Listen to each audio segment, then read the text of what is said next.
Sí, creo que sí se escucha. Ok, sí se está escuchando. Excelente. Bueno, entonces empezamos. Bueno, mi nombre es Paola, primeramente. Paola Alexandra Muro Murillo, soy alumna de la Universidad Autónoma de Aguascalientes. Estudio en séptimo semestre de la carrera de biotecnología y bueno, yo fui la persona que contactó contigo. Y la verdad es un gusto, un gusto y una emoción que estés aquí con nosotros, participando de nuestro 17º Congreso de Ciencias Naturales.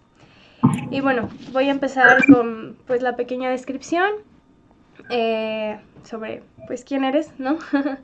Y bueno, empezamos. Edgar Borel es ingeniero en biotecnología, estudiante de doctorado en biotecnología con un enfoque en alimentos y su procesamiento. Tiene experiencia en el sector de nutrición y salud animal, así como una startup que busca crear alimentos nutritivos con base de insectos para consumo humano. Ingeniero apasionado de la investigación para el desarrollo de soluciones sustentables con un impacto positivo a la comunidad y al medio ambiente. Egresado del Tecnológico de Monterrey como ingeniero en biotecnología, biología molecular del 2016 al 2020. Y bueno, la conferencia se titula Insectos comestibles y su papel en la seguridad alimentaria. Y te doy la palabra, Edgar, para que comiences. Perfecto, muchísimas gracias. Voy a presentar. Listo.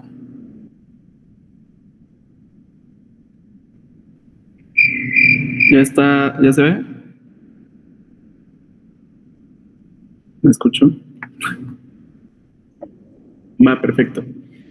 Bueno, hola a todos. Muchas gracias primero por la introducción. Como... Ay, Dios. Perdón.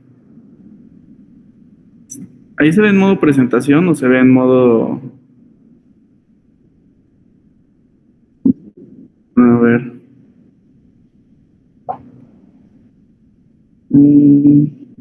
Qué raro. ¿Cómo ver?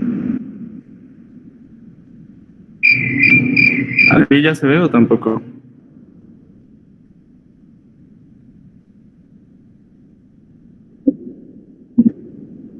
Ok. Disculpa.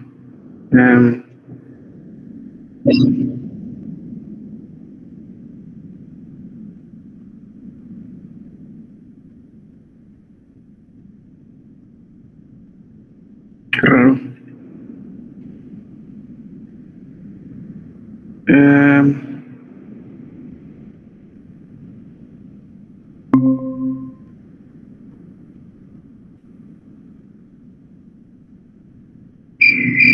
Se sigue viendo en chiquito, ¿verdad?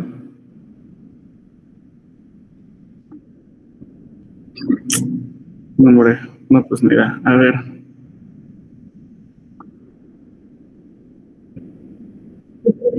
Si le cambio. Lo que voy a hacer va a ser tratar de hacerlo lo más grande que pueda. Porque no sé por qué no se ve.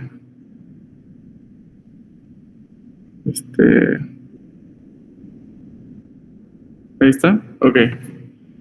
Perfecto. Bueno, pues ahora sí, muchas gracias por la invitación y por la introducción. Como les comentaba, mi nombre es Edgar Botle, soy ingeniero en biotecnología del TEC de Monterrey.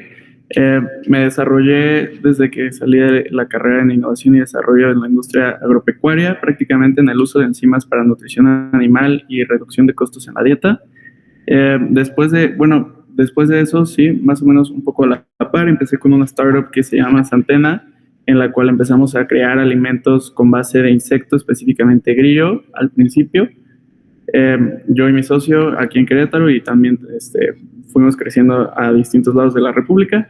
Y mientras todo esto pasaba, al mismo tiempo empecé con un canal de divulgación científica en Instagram que se llama Boro Science, que trato de seguir lo más activo posible. Y en 2022, en febrero, entré como estudiante de doctorado al Biofoods Lab. Esto porque se abrió la oportunidad de trabajar en un proyecto que tenía que ver con insectos y pues iba como muy enfocado en lo que yo quería hacer. Entonces entré y voy ahorita ya en el segundo semestre y les platicaré un poco tanto de por qué a mí me apasionan tanto los insectos y creo que son una gran oportunidad, tanto el trabajo que hacemos yo y el resto de mis compañeros en el Biofoods Lab. Primero que nada, me gustaría hablar un poco sobre cómo está el sistema agropecuario actual.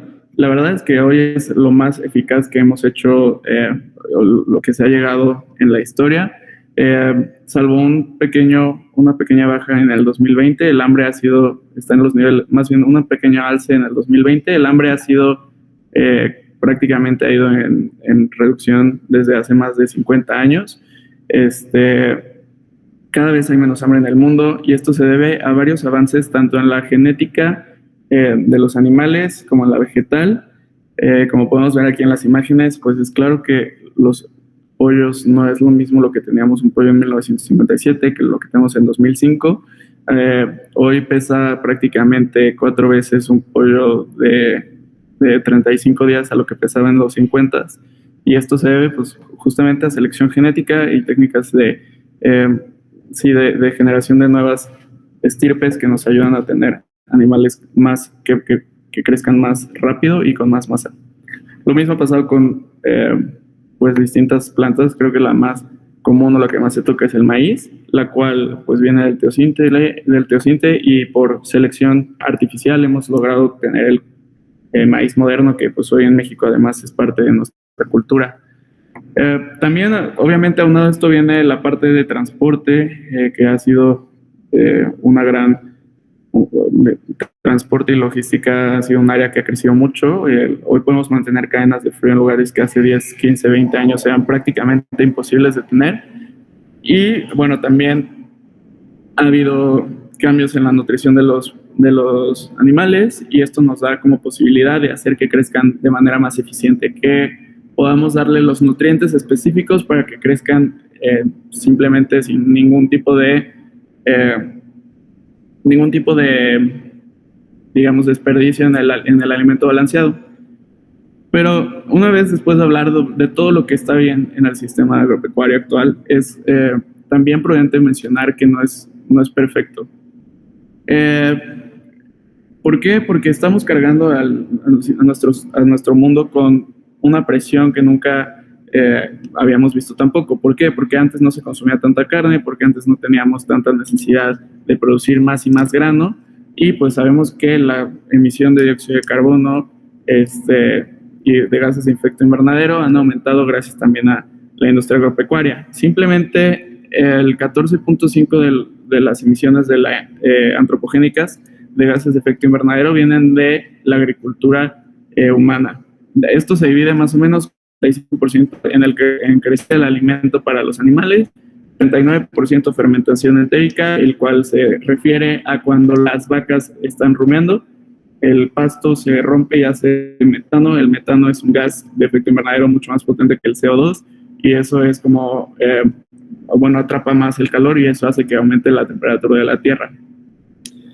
Cabe mencionar que para detener los impactos, digamos, excesos, ¿cómo diría? Devastadores, creo que así lo llama la ONU, del calentamiento global, deberíamos de detenernos en 1.5 grados centígrados y habría que reducir el 45% de las emisiones antes del 2030 y prácticamente esa meta que teníamos hace unos 10 años no se ve alcanzable en este punto. Hay varios statements de personas que como muy importantes en la parte de investigación de ecología y de conservación, en la cual se ve que no vamos a detenernos en 1.5 grados centígrados, por lo cual va a haber desastres en varias regiones del país. Creo que ya lo estamos viendo, inundaciones, sequías en todos lados. Creo que no hay nadie que hoy no haya sido impactado por el calentamiento global directamente. Algunos se darán cuenta, otros no, pero pues ahí está. Y bueno, hablando un poco sobre cómo se distribuye en la industria agropecuaria el uso de agua y tierra, estos son datos que los saqué de Our World in Data, pero al mismo tiempo vienen de pues publicaciones científicas. Específicamente la segunda son datos de la FAO, pero en la primera podemos ver que el uso de carne, o más bien la producción de proteína de carne, ocupa muchísima agua. Me voy a enfocar en la carne tradicional, porque pues el queso, las nueces y la leche no nada más es el agua que utiliza para generar proteínas, sino que pues claramente hay grasa ahí involucrada, y creo que es una comparación no 100% digamos válida, pero bueno, la res necesita de 1.375 litros de agua para generar 100 gramos de proteína, y también otro que está por aquí, el pollo 381, que by the way es uno de los más bajos y bastante, digamos que sustentable, por así decirlo, si se tratara de las carnes tradicionales. Y por otro lado, en el uso de tierra para producción, de proteína, hoy tenemos del 100% del mundo, el 29% es tierra, de ese 29% el 71% es habitable, que es la segunda barra, y de ese 71% el 50% lo usamos para agricultura. Y esta parte es cuando se empieza a poner interesante, porque uno pensaría que la sobrepoblación es un gran problema y que estamos construyendo ciudades y ciudades y ciudades, y la realidad es que claro que la deforestación es un problema, pero no porque estemos construyendo ciudades. Nuestras ciudades ocupan el 1% de la tierra habitable, mientras que es un mini porcentaje que está acá, mientras que para agricultura ocupamos el 50%. Y de ese 50%, el 77% se utiliza estoy tratando de hacerle zoom porque como no está presentada, ya. El 77% se utiliza para criar livestock, es decir, sí, carne de ganado, y nada más ese 77% que estamos hablando de la mayor parte de tierra que se utiliza para agricultura, solamente nos aporta el 18% de las calorías. Tomando en cuenta cómo se ve en proteína vegetal, el 23% de los cultivos que van directamente para consumo humano nos dan el 82% de nuestras calorías y el 63% de las proteínas. Entonces, aquí se ve claramente un desbalance entre cómo estamos obteniendo nuestras calorías y proteínas y los recursos que le estamos, usando para crecer este tipo de animales, ¿no? Ahora, hay un estudio que se realizó por Holden, White, Lange y Oldfield en 2018, en el cual hicieron como, digamos, un diagnóstico de cómo estaba la industria agropecuaria a nivel actual. Y, bueno, creo que estamos ya hoy mucho más familiarizados con el tema, justamente porque este paper fue uno de los primeros no uno de los primeros, pero uno muy importante que empezó a hablar sobre todo este gran problema de la industria. Y vio 3 problemas, digamos, importantes. El primero es que tenemos una logística terrible, ya lo hablamos un poco, pero 1/3 de la comida se desperdicia, es decir, no llega al consumidor final y no sirve de nada la comida producida si no llega a alguien que tiene hambre o si no llega a alguien que la necesita. Entonces, este 1/3 de comida se está desperdiciando en distintas etapas de la producción, desde el campo hasta el transporte, hasta la que se desperdicia en el súper, y en su casa, que muchas veces se dice que esas son o más bien como que la industria nos hace pensar que esas son las pérdidas más grandes, pero la realidad es que la mayoría de la comida se pierde antes de llegar al supermercado. El segundo problema que notó es que los sistemas productivos de carne intensivos no están siendo sustentables, estamos destruyendo más y más tierra, se está erosionando, mientras hay alternativas que se podrían utilizar y nuevas tecnologías que podríamos implementar para reducir el impacto que tenemos en la tierra, creciendo los animales que crecemos actualmente. Hay un tipo hay varias, digamos, no quiero ahondar mucho en esto, pero hay varias técnicas, tanto de manejo de vacas o de cerdos, que nos permiten reducir el impacto que tienen, sobre todo en la tierra, porque pues tener grandes cantidades de animales en espacios tan reducidos hace que la tierra pierda vida, digamos, su microbiota natural. Eso hace que deje de fijarse el nitrógeno, se deja de fijar el nitrógeno, deja de crecer el pasto se queda sin, se erosiona la tierra y ya no es un lugar habitable para los animales, ni para producir animales, ni para producir crops, siembra, perdón. Y por último, sugiere las proteínas alternativas y cómo se ve a futuro este tipo de proteínas que pudieran llegar a sustituir las proteínas que estamos actualmente hablando. Y bueno, de las primeras tres que mencionas son las de las vegetales. Aquí la soya sabemos que es una proteína muy completa, muy buena, que se ha explotado de manera también masiva y hoy representa también uno de los problemas de deforestación en Sudamérica, pero bueno, esa es otra historia. Carne de laboratorio que podría reducir significativamente el uso de tierra que tenemos para crecer carne. Proteína bacteriana, que son bacterias que fijan distintos contaminantes como metano o CO2 para producir biomasa bacteriana y después sintetizar de ahí la proteína. Esta es una alternativa muy, digamos, suena muy eficiente porque puedes usar los gases de la atmósfera para crear proteína, pero pues tiene sus mismos retos, ¿no? O sea, no es tan fácil tampoco encontrar metano concentrado para poder usarlo, pero bueno, hay investigaciones y hay startups que lo están haciendo y que están teniendo unos avances a nivel R&D. Por último, los insectos, y los insectos a mí algo de lo que más me gusta es que entran en esta parte de economía circular. ¿Por qué? Porque hay insectos que puedes darles comida de desperdicios, es decir, este tercio de comida que se desperdicia, y con eso podemos hacer proteína nueva.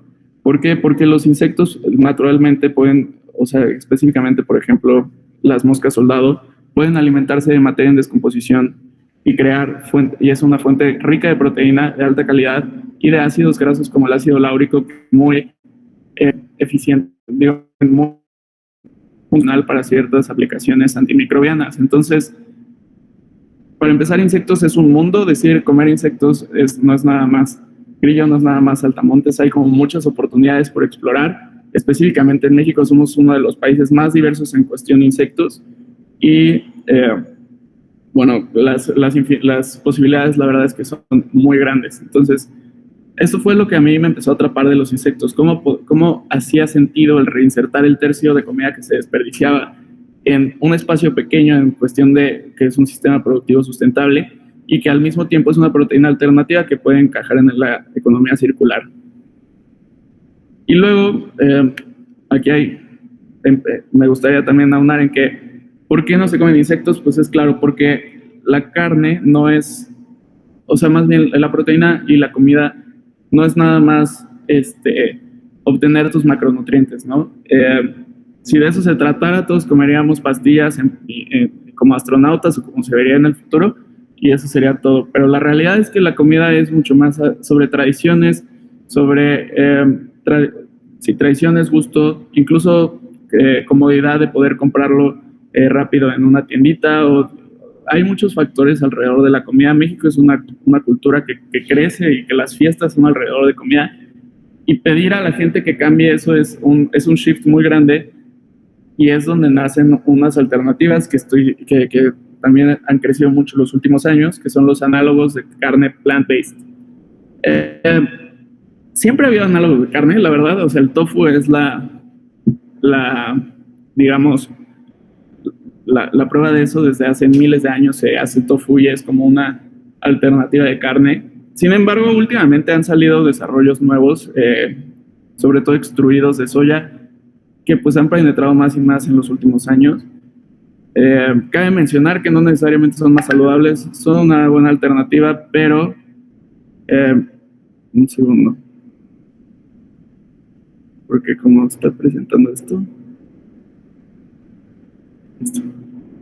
como su razón de ser, por así decirlo, es parecerse lo más posible a la carne. No por eso significa que sea más saludable, sobre todo porque muchos de ellos son ultraprocesados, y los ultraprocesados a veces ocupan mucho sodio. No quiero generalizar ninguno.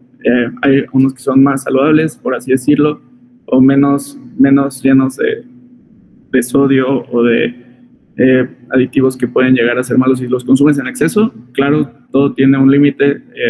Nada digamos que o sea, no te va a hacer daño tampoco comer mucho sodio un día. Entonces, pues bueno, nada más eso.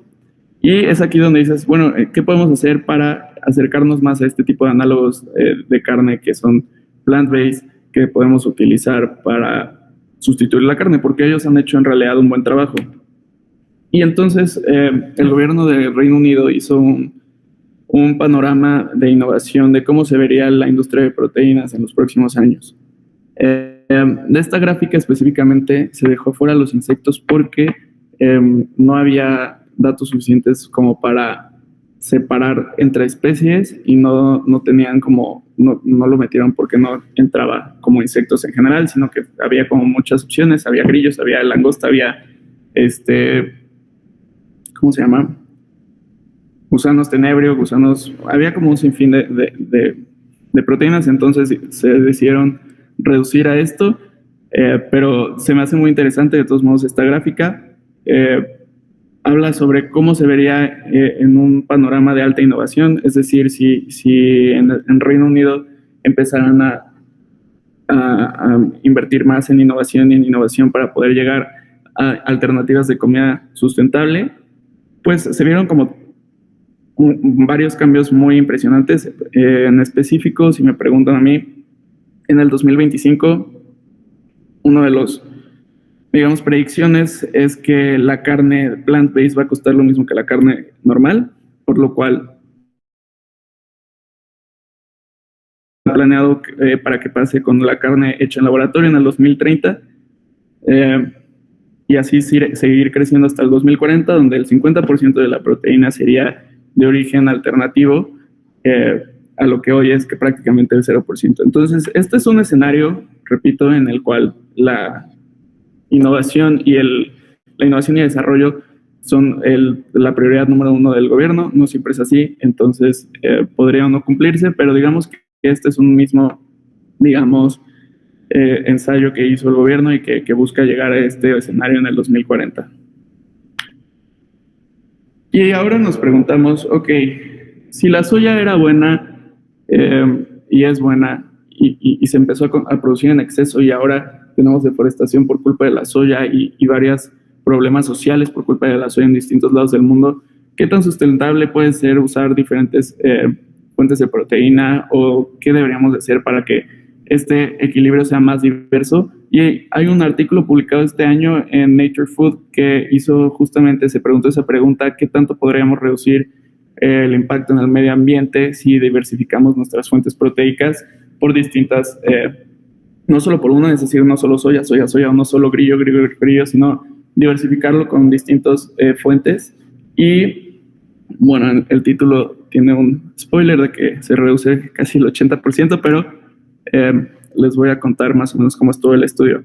Primero que nada, diseñaron 3 dietas en el cual había una dieta control, que era una dieta más o menos occidental, tomaron datos de Europa, e hicieron 3 dietas, digamos, ¿cómo se llama? Teóricas. Una omnívora en la cual solamente se reducía el uso de carne, una vegetal, más bien vegetariana, en el cual aquí en la última fila dice qué es lo que se excluye. En la vegetal se excluye carne, huevos, pescado, digamos todas las grasas animales, y los NFFs. Y se preguntarán qué es NFFs, lo marca como Novel Food Sources o algo así. Sí, son fuentes novedosas de comida. Y de esas 4 dietas sacaron el potencial de calentamiento global, uso de agua ponderada, digamos que en total de la dieta, y el uso de tierra. Lo que encontraron es que pues claramente las 3 dietas tenían una reducción en lo que se tiene hoy en una dieta, digamos, tradicional, pero los productos novedosos el tercer grupo, lo que aporta es que podemos tener análogos a lo que hoy comemos, es decir, tiene un cambio menos drástico de pasar de una dieta como tenemos hoy a una dieta 100% vegana, sino es como una parte en la que podemos aterrizar y estar en un punto en el cual no tenemos que hacer tantos cambios. Podemos tener proteína animal, que sería la de insecto, o sería la crecida en laboratorio, y no tenemos que sacrificar toda esta cultura que hay alrededor de comida y podemos crecerla de distintas maneras, ¿no? Entonces, con esta dieta que es de productos novedosos, novel foods, se redujo el 84% el potencial de calentamiento global, es decir, las emisiones de gas invernadero. El 85% de agua también se redujo y el 87% de uso de tierra.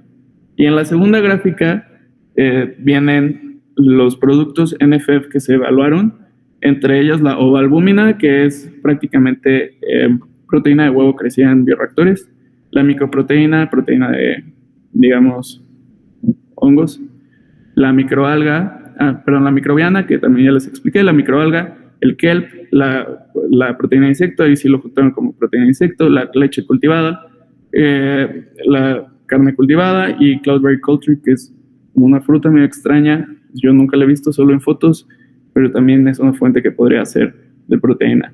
Y bueno, total, en esto podemos ver que se graficó los que tienen más impacto sobre estas tres características y cuánto deberíamos de comer para que veamos este impacto de menos 84%, menos 85% y menos 87%.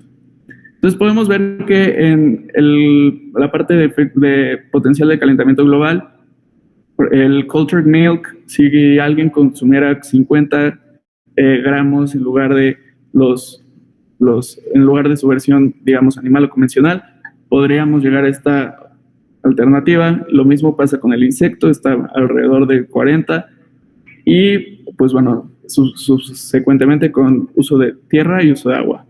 En los tres podemos ver que el insecto tiene una, digamos, posición privilegiada en cuestiones de cuánto podría tener el impacto en calentamiento global comparado con otras fuentes, excepto en la parte de leche cultivada con potencial de calentamiento global, en el cual la leche cultivada también parece ser una opción bastante rentable y bastante, digamos, llamativa. Entonces, así haciendo un resumen, podemos saber que los insectos son nutritivos ecológicos y que también es una tecnología escalable, pero que hoy tiene varias, digamos, barreras. Para empezar, la neofobia alimentaria y asco por los insectos. Neofobia alimentaria se refiere a esta fobia de probar nuevos alimentos y, pues, por lo mismo el asco. Y el precio también es un tema que se ha estado reduciendo en los últimos años y como vimos al principio, pues, si los pollos han evolucionado tanto para ser tan rentables hoy, pues esperaríamos que lo mismo pasara con otras especies, como lo son los insectos. En tercera, más o menos las estrategias que se han tomado hoy en día por distintas startups, tanto de Europa como de Latinoamérica, como de Asia, es hacer productos que sean conocidos para la sociedad e incluir este tipo de proteínas. O sea, podemos ver hoy barritas, podemos ver pasta, podemos ver proteína en polvo que camuflajean la parte de los insectos. Esta no es una técnica nueva. Cuenta la leyenda que así es como inició el California Roll, que en 1945, después de la Segunda Guerra Mundial, para vender el pescado crudo, que no era como algo muy famoso en Estados Unidos, lo empezaron a enrollar en el arroz en lugar de ponerlo sobre el arroz como eran los nigiris tradicionales japoneses, y con eso pudieron introducir el pescado crudo al mercado estadounidense. La verdad yo no he encontrado, digamos, una fuente así súper confiable, pero como digo, es lo que cuenta la leyenda. Por último, urge encontrar métodos de procesamiento verde para mejorar la funcionalidad de los insectos como ingrediente, y con eso me refiero a que podamos tener ingredientes específicos para distintas aplicaciones y no nada más moler los insectos y usarlos en lo que sea. Tenemos que generar ingredientes de calidad que se puedan moldear en una carne, que se puedan moldear en un aceite que puedas usar para cocinar, etcétera, etcétera. Y es aquí donde entro con el Biofoods Lab, el cual es un laboratorio que prácticamente hace análisis, transformación y conservación de alimentos para encontrar, o más bien que ayuden con enfermedades crónico-degenerativas mediante tecnologías convencionales e innovadoras para desarrollar productos con alto potencial funcional de manera sustentable. Entonces yo cuando vi esto fue como, ok, tiene sentido para mí, me hace sentido, quiero hacerlo. y les presento al equipo. Este es el equipo de Biofoods Lab. Aquí estoy yo. Y a la derecha está el equipo de insectos, los que estamos trabajando con insectos, además de la doctora Viridiana Tejada, que es la que lleva este proyecto como principal investigador. Y nosotros tres somos los que estamos trabajando con insectos. Yo trabajo hoy en día con Tenebre molitor, el cual es una larva de escarabajo, con grillo y con la larva de mosca soldado, que igual es la larva de la mosca. Y bueno, lo que estoy haciendo justo es desarrollo de productos funcionales con insectos. He estado trabajando últimamente en un pan con distintos insectos con distintos tratamientos que está por publicarse, o más bien por enviarse. Esperemos que por publicarse pronto. También está Alex de la Brena. Él tiene una empresa que se llama Grillum y cría justamente los grillos. Él trabaja con grillo y está caracterizando distintas partes de la harina de grillo, que es Achaeta domesticus, la especie específica. Y Michelle, que está trabajando con Sofo Asmorio, ella trabaja también con una empresa que se llama Sofo y está caracterizando su harina en distintas fracciones. Ahora, les hablé un poco sobre tecnologías emergentes y no térmicas para el procesamiento sustentable. Prácticamente son tecnologías de procesamiento de alimento que no necesitan uso de calor, y esto puede mejorar la calidad y propiedad del alimento. Hay varias. Hay campos eléctricos de alta intensidad, pulsos eléctricos de alta intensidad, perdón, no sé por qué dice hay campos, que lo tenemos ahí en el laboratorio, que prácticamente se aplican justamente campos eléctricos por corta duración y de distintas intensidades para lograr perforar la membrana celular, esto con diferentes objetivos. Creo que podría haber una clase específicamente de esto, pero pues, por ejemplo, puede ayudar a desinfectar una muestra sin necesidad de calor porque puede matar a las bacterias, o puede ayudar a que tenga una mejor estructura a nivel molecular, etcétera, etcétera. Altas presiones hidrostáticas, esta es prácticamente un procesamiento en el cual se usa la presión en lugar del calor para matar microorganismos. El microondas y el ultrasonido. Cada uno tiene, el microondas y el ultrasonido son prácticamente ondas de distinta frecuencia que hacen igual cambios a nivel estructural de las células y pues tienen igual distintas aplicaciones. Si les interesa, les recomiendo mucho entrar en este tipo de tecnologías. Son muy novedosas y tienen mucho potencial. Y como estamos evaluando ahorita también, los ingredientes son a través de propiedades tecnofuncionales, las cuales son las propiedades no nutricionales, porque ya sabemos que los insectos son altos en proteína, o bueno, por lo menos los grillos, y tienen X, Y y Z de grasa y carbohidratos, pero falta caracterizar perfectamente sus propiedades tecnofuncionales, es decir, qué tan solubles son, qué tan emulsificantes son, qué tanto retienen agua y aceite, si hacen geles o si hacen espuma. Eso nos da una idea de en qué los podemos utilizar, en qué no, y cómo hacer para que a través de estos procesamientos sean más o menos X propiedad tecnofuncional. Y bueno, uno de los proyectos que empezó a hacer esto, elaboraron más bien un ingrediente bastante interesante, fue el doctor Azzolini en Holanda, me parece, que empezó a hacer pruebas con gusano lesser mealworm, que en español es, no sé cómo se diga en español, pero el nombre científico es Alphitophilus diaperinus.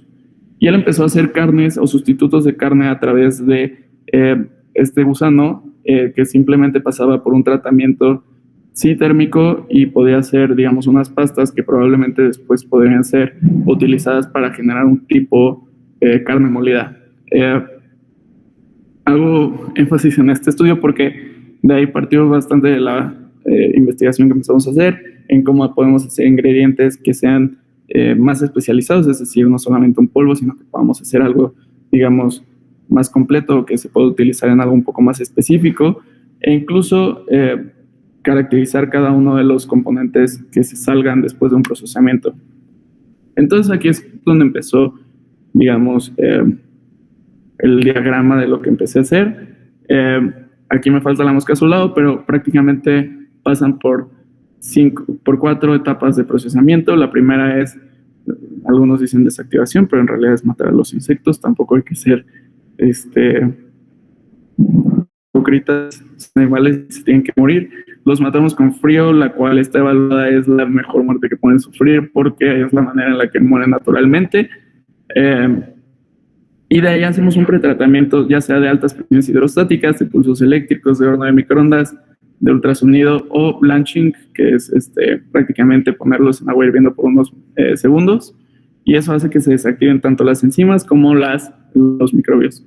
Después de eso, en el caso de blanching se esterilizan y después pasan una parte de desgrasamiento. También hay distintas formas de desgrasar, que es lo que también estamos evaluando. Si hay un desgrasado mecánico, si hay un desgrasado con solvente, qué tipo de ácidos grasos podemos recuperar después de este desgrasado y caracterizar el aceite, que es la parte en la que estoy ahorita trabajando.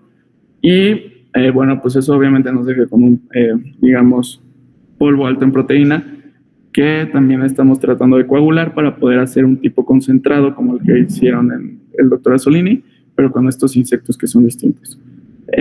Después de esto, pues estamos haciendo, se hace una caracterización de fibra y quitina porque es una de las moléculas que más cambian a través de los pretratamientos que estamos aplicando, y los concentrados más bien se concentra en una solución altamente proteica que podemos coagular con cloruro de calcio o precipitar y secar, y se hacen distintas evaluaciones que también están, en camino. Este es un resultado de ácidos grasos. Es una cromatografía de gases masas. Entre ellas estamos caracterizando cada uno de los ácidos que podemos encontrar en él. Dependiendo también del tratamiento, puede o no cambiar este perfil. No quiero ahondar mucho en este resultado porque son preliminares y todavía no los tenemos publicados, pero prácticamente podemos ver que no es muy rico no es muy diverso en ácidos grasos. Sin embargo, tenemos ácidos grasos importantes como el omega 9. ¿Qué más? Sí. Y por último, me gustaría hablarles un momento de Santena, el cual fue, como recuerdan, la startup que empezó con todo este interés de insectos que tengo y lo que me llevó a hacer el doctorado.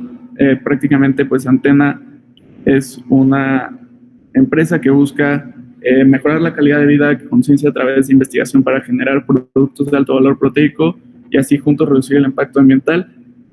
Hoy tenemos 3 productos, un pan de caja, esa ya no es el empaque, pero tenemos un pan de caja, un pan de masa madre y un polvo alto en proteína que están a la venta, y también estamos trabajando en poder hacer productos menos convencionales con el aceite específicamente, que pueden ser bastante interesantes y que estarán pronto por salir a la luz, porque creemos que la investigación debe aplicarse y debe hacer cosas que impacten al final en el consumidor.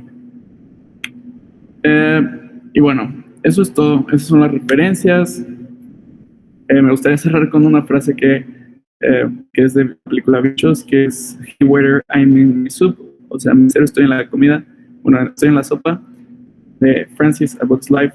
Y los invito también a que nos sigan en Biofood Lab para el research, o en mi página de divulgación también. Ahí está mi correo por cualquier cosa, y la página de Santena si están interesados en probar la proteína de insecto, Santena.mx. Ahí está todo, envíos nacionales y creo que también a Estados Unidos.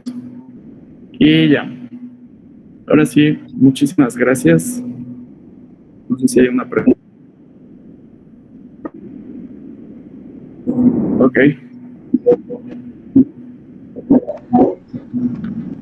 Bueno, la primera es: ¿el consumo de insectos podría reemplazar totalmente la carne de ganado sin tomar suplementos adicionales, como si lo tienes que hacer en una dieta vegana? Sí, es una muy buena pregunta. La proteína de insecto, los suplementos que se deben de tomar en una dieta vegana, o el balance de fuentes de proteína que tienes en una dieta vegana se debe principalmente, no completamente, pero principalmente a que pues necesitas tener los 9 aminoácidos esenciales, lo cual es muy difícil de obtener en una planta, cosa que sí sucede cuando estamos en insectos.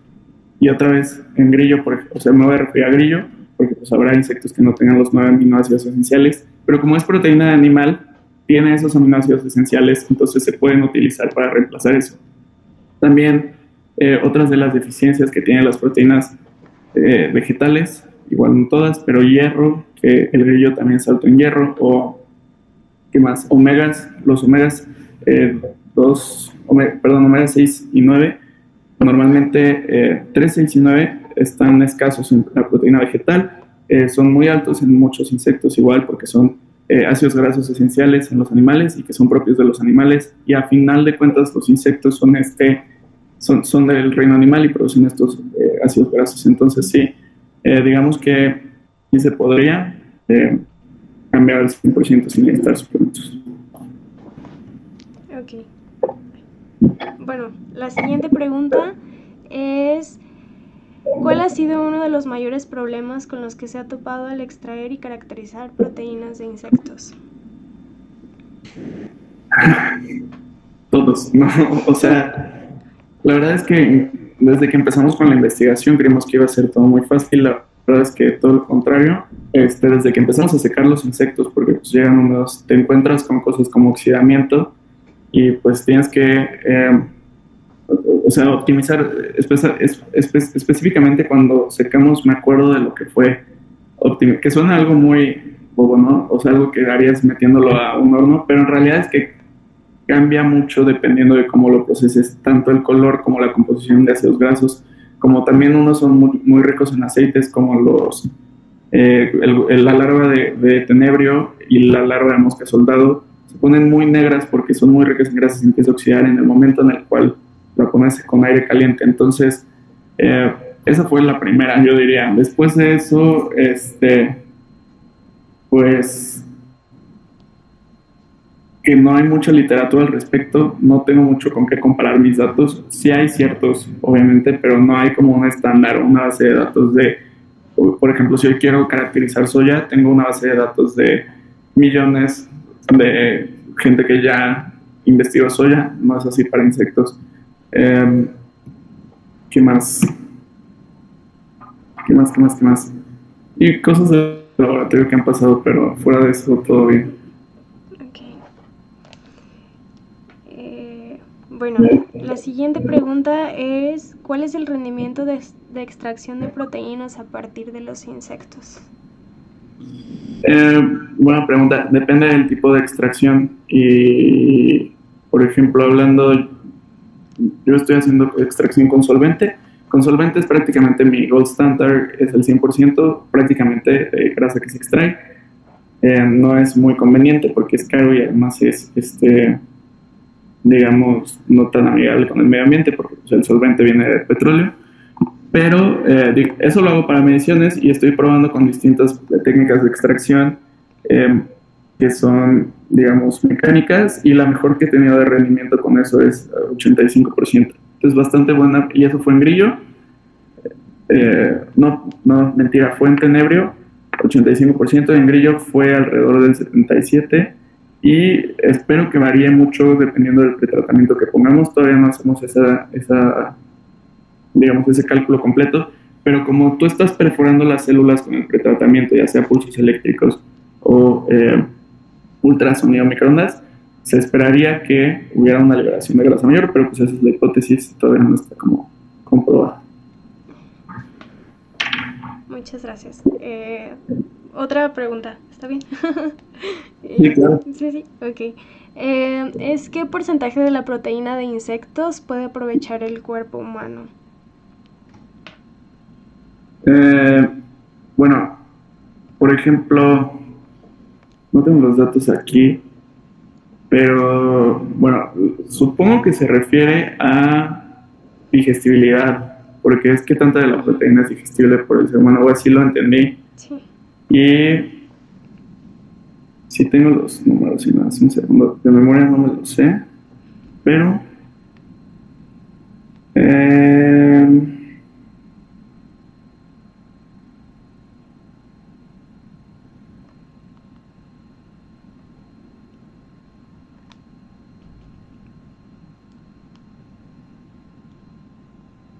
mm, no quiero tomar mucho tiempo en lo que lo busco, pero es arriba del 70% de digestibilidad. Y otra vez, pues se aprovechan todos los aminoácidos esenciales. Y si me manda un correo, busco con más calma el porcentaje de PKs y se lo comparto. ¿Quién sabe? Sí, está bien, muchas gracias. Y bueno, otra pregunta es si la cría de insectos podría tener alguna repercusión negativa a largo plazo. Sí, o sea, depende. O sea, hablando de insectos, insectos se vive en un mundo que todavía desconocemos mucho, pero por ejemplo, las termitas se crían mucho, bueno, no mucho, pero se crían en África y tienen liberaciones de metano porque justamente usan celulosa para crear proteína. Hay técnicas para que no produzcan tanto metano, pero pues a fin de cuentas sigue liberando metano, ¿no? Entonces, por ejemplo, también si tú quieres poner una granja de insectos en, no sé, un lugar como Canadá, pues vas a necesitar mantener una temperatura más o menos templada porque los insectos son de sangre fría, más bien no pueden regular su temperatura, entonces si la temperatura baja a cierto nivel, se van a morir, entonces ahí pues vas a necesitar calefacción artificial y ahí pues obviamente entra en juego otra cosa que es de donde sale la energía, si estás calentando con paneles solares, ¿no? Digamos que sería como caso por caso estudiar. México está, sabemos que en una región súper tropical, entonces normalmente las granjas que están aquí hasta Ecuador, porque también conozco varias de Ecuador, o sea, son bastante, digamos que ecológicas porque no ocupan tanta energía y están, digamos que operadas de una manera, digamos, eficiente. Está la otra, digamos, hay empresas muy grandes en Europa, por ejemplo, Genset, que han solucionado este tema de acumulación de calor de una manera muy, digamos, eficiente, que no usa tanta energía.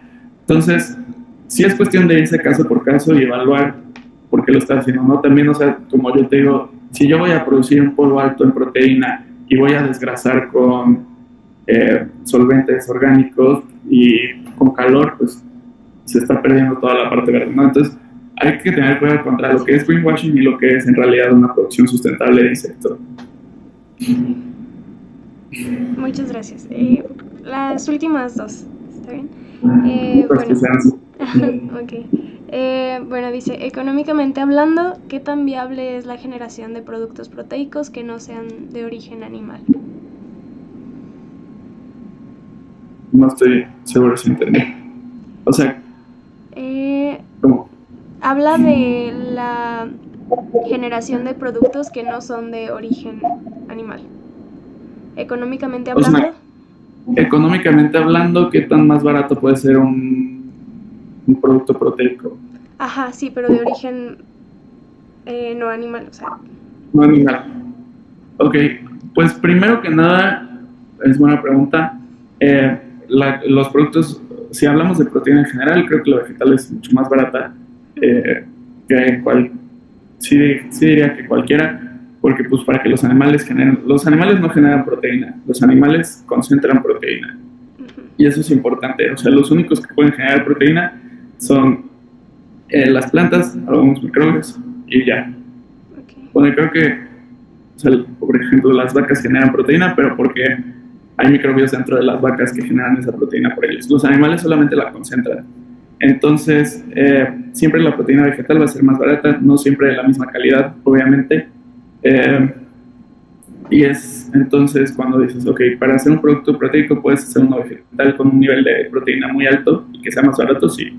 Puedes tú meter un concentrado de proteína de soya y va a salirte más barato, por lo menos en puntos de proteína, que si lo hago con una carne. Por otro lado, si hablamos y si nos concentramos en insectos y animales, claramente los animales tienen una ventaja. Digamos que los animales, ¿cómo lo diremos? Tradicionales tienen una ventaja de años y años de investigación, ¿no? O sea, hay ya estirpes genéticas, hay alimentación perfectamente diseñada para ellos, que han hecho que el precio de la carne baje a un punto en el que hoy está mucho más barata que lo que hubiera sido hace 50 años.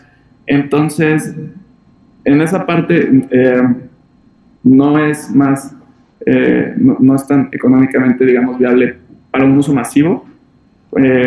Por ahora, probablemente sustituir la carne al 100%, probablemente en los próximos años, y hay países donde ya es más rentable también hacer comida de insecto, específicamente Indonesia. El precio del insecto está un poco ya a la par del de la soya. Entonces, pues sí, la tendencia es que el precio de los insectos y de la producción de insectos bajen, y se está viendo bastante rápido porque pues hay mucho más interés. Las publicaciones de crianza de insectos han aumentado muchísimo desde una publicación que hizo la ONU en 2016 de Insects for Food. Es open access si alguien la quiere buscar. La hizo la ONU. Y más o menos de ahí, o sea, se han hecho investigaciones desde cómo criarlos, desde cómo almacenarlos, cómo procesarlos para que sea más barato. Y obviamente el precio busca bajar, y también hay como factores que tomar en cuenta, como el uso de residuos, que hoy no está permitido en Europa, menos en México.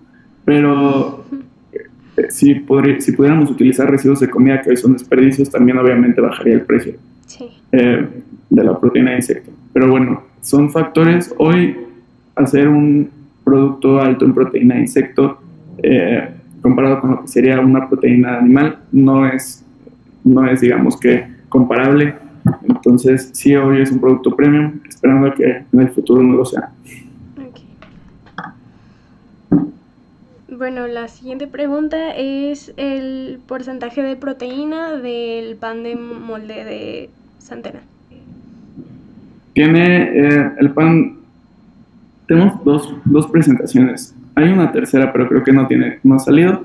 El más alto es de 18%, que es el que tiene una combinación de harina integral y harina de insecto, pero ese creo que todavía no ha salido. No estoy seguro. Si no ha salido es porque va a salir la próxima semana. Después de ese, los dos están como en 15. Bueno, más bien el pan, digamos, tradicional de acá, que está en 15, y el de masa madre en 14. Muy bien. Muchas gracias. Ya otras dos, que me están mandando muchas. Esta es, dice que ¿existe un riesgo biológico de invasión de especies al expandirse esta industria internacionalmente? Es excelente pregunta. Por ejemplo, o sea, los humanos hemos destruido ecosistemas completos introduciendo especies en distintos lados del mundo. Creo que sí se ha tenido un mejor control, pero por ejemplo en México, o sea, hablando desde México pues es nativo para la mosca soldado, lo cual es una superventaja porque se puede producir bastante fácil, pero no es una especie invasiva. Entonces, otra vez hablando como de insectos, ya se ha comprobado que no es una especie invasiva en otros países como Europa, en el cual pues si una mosca soldado se escapa, se muere a las 24 horas. No es como que pueden tener una gran sobrevivencia. Los grillos están distribuidos prácticamente ya en todo el mundo, por otras razones, no porque los hayamos introducido para esta industria. Probablemente sí habrá insectos que sean invasivos, no sé, por ejemplo las termitas, me imagino que pueden ser un peligro en lugares en los que no son nativos. Pero prácticamente sería cuestión de evaluar uno por uno. Los más famosos y los que se me ocurren ahorita son mosca soldado, que es nativa de México y que no es invasiva; el grillo, que pues prácticamente ya está en todo el mundo; y el tenebrio, fíjate que no sé, pero estoy casi seguro que tampoco es invasiva. ¿Qué más? La langosta igual ya está en todo el mundo. Esa, si fue invasiva, ya no es. Pero sí, definitivamente es algo que tomar en cuenta cuando introducimos cualquier especie en cualquier lado, ¿no? Sí. Bueno, y ya la última pregunta es, ¿qué características debe tener una especie de insecto para que sea considerada, bueno, para que pueda usarse como fuente de proteína?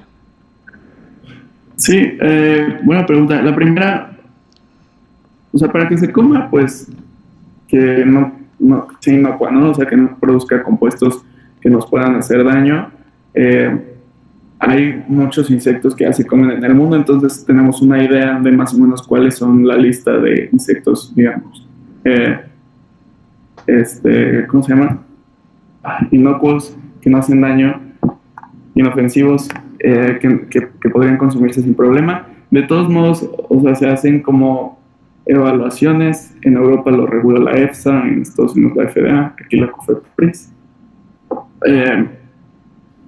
Pero uno eso, ¿no? Que sea inocuo. Dos, que sea escalable. Si voy a poner una granja, que pueda criarlos. Hay insectos que simplemente no se pueden dar en condiciones de, digamos, granjas, sino que solamente en sus apareamientos o sus comportamientos tienen que ser como en el aire libre.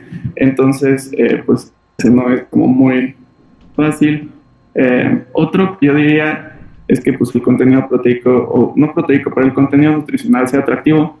O sea, si hay un insecto que es 99% grasa trans, que digo, no existe, pero para dar un ejemplo, pues no es un insecto que yo quiero criar para darle a consumir a las personas, ¿no?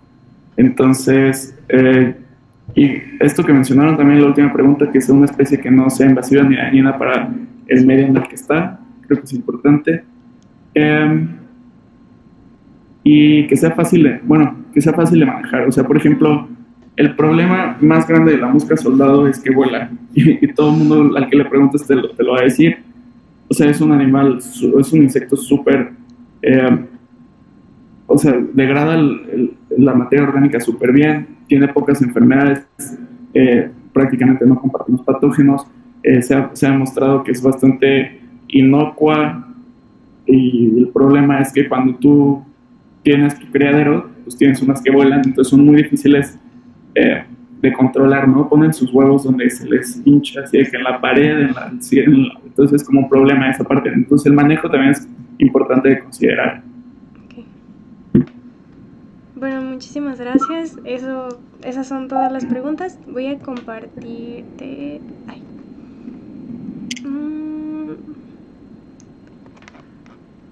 Espero se vea. Aquí está, ¿se alcanza a ver? Ay. Ya. Ya está. Bueno, es el agradecimiento. Igual te la van a mandar por correo. Y bueno, la leo. La Universidad Autónoma de Aguascalientes, a través del Centro de Ciencias Básicas, extiende su agradecimiento a Edgar Borel por su participación en la impartición de la ponencia Insectos comestibles y su papel en la seguridad alimentaria, desarrollada en la Universidad Autónoma de Aguascalientes el día 22 de septiembre del 2022 como parte de las actividades del 17º Congreso de Ciencias Naturales, el Lumen Profer Aguascalientes. Y bueno, muchísimas gracias y eso sería todo. Hombre, gracias a ustedes por la invitación y pues nos vemos pronto. Sí, muchísimas gracias. Un gusto. Hasta luego. Igual, bye.